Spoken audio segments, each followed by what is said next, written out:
friends, welcome to our channel. இன்னைக்கு நாம பார்க்க போறது சூப்பரான ஒரு ஸ்வீட் ரெசிபி தான். வாங்க வீடியோக்குள்ள போலாம்.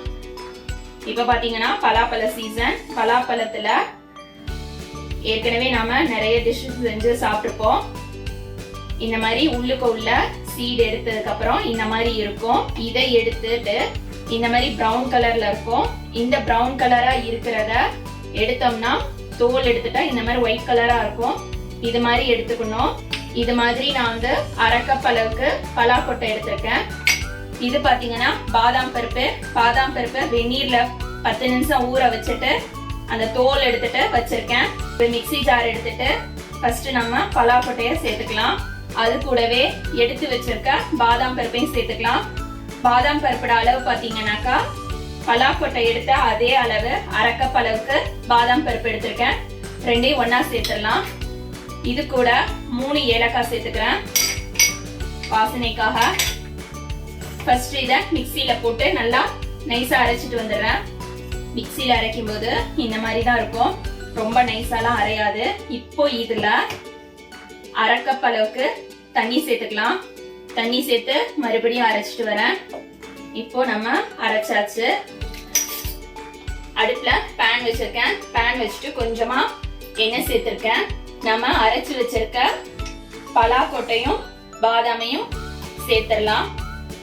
அடுப்பு வந்து சிம்ல வச்சிருக்கணும். பலாக்கொட்டையும் பாதாமையும் போட்டதுக்கு அப்புறமா லேசா கிளறி விடணும். பச்சை வாசனை போறதுக்கு அடுப்பு சிம்லே தான் வச்சிருக்கணும். ஒரு 5 மினிட்ஸ் கிளறி விட்டா போதும். எண்ணெய் பாத்தீங்கன்னா நான் 1 டேபிள் ஸ்பூன் எண்ணெய் தான் ஊற்றிருக்கேன். மறுபடியும் கொஞ்சம் எண்ணெய் சேர்த்துக்கிறேன். இப்போ பாத்தீங்கன்னாக்கா 3 டேபிள் ஸ்பூன் அளவுக்கு எண்ணெய் சேர்க்கிறேன்.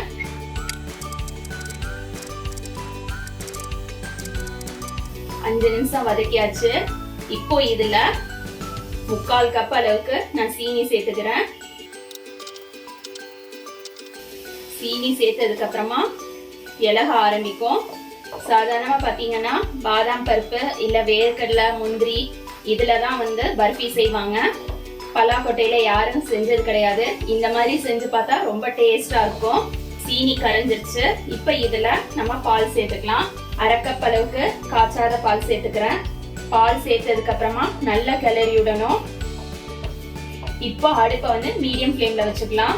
இந்த ஸ்டேஜ்ல 2 டேபிள் ஸ்பூன் அளவுக்கு உருக்குன நெய் சேர்த்துக்கலாம். அது கூடவே 2 டேபிள் ஸ்பூன் அளவுக்கு எண்ணெயும் சேர்த்துக்கலாம். கெட்டி ஆயிட்டு இருக்க ஸ்டேஜ்ல கொஞ்சமா ஃபுட் கலர் ஆட் பண்ணிக்கலாம். ஃபுட் கலர் ஆப்ஷனல் தான், உங்களுக்கு வேணும்னா ஆட் பண்ணுங்க, வேணானா ஸ்கிப் பண்ணிக்கோங்க. நான் இன்னைக்கு லெமன் கலர் சேர்த்திருக்கேன்.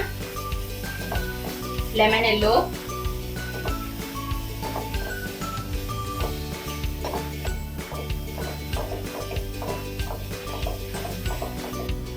இப்ப பாத்தீங்கன்னா பர்ஃபி இப்பதான் ரெடி ஆயிடுச்சு. இந்த மாதிரி ஒரு பவுல்ல நெய் தடவி இருக்கேன். நெய் தடவின பவுல்ல கொஞ்சமா நான் பிஸ்தா வந்து கட் பண்ணி வச்சிருக்கேன். அதை கீழால தூவிக்கிறேன்.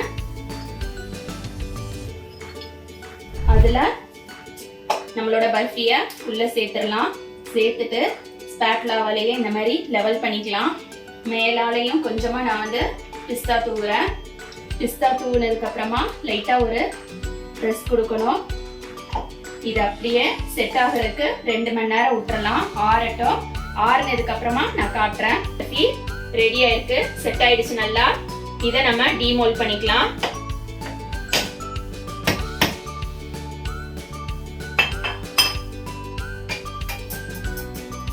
இப்ப பாத்தீங்கன்னா 2 சைடுமே நம்ம நட்ஸ் போட்டிருக்கோம். இப்போ பீஸ் போட்டுக்கலாம். இப்ப பாத்தீங்கன்னா நம்மளோட பலாக்கொட்டை பர்ஃபி ரெடி ஆயிடுச்சு. இது யாருக்கு நீங்க கொடுத்தாலும் பலாக்கொட்டையில செஞ்சதுன்னு சொல்லி கண்டுபிடிக்க முடியாது டேஸ்ட். அந்த அளவுக்கு இதோட டேஸ்ட் வந்து சூப்பரா இருக்கும். இதே மாதிரி நீங்களும் உங்க வீட்ல செஞ்சு பாருங்க. தேங்க்ஸ் ஃபார் வாட்சிங்.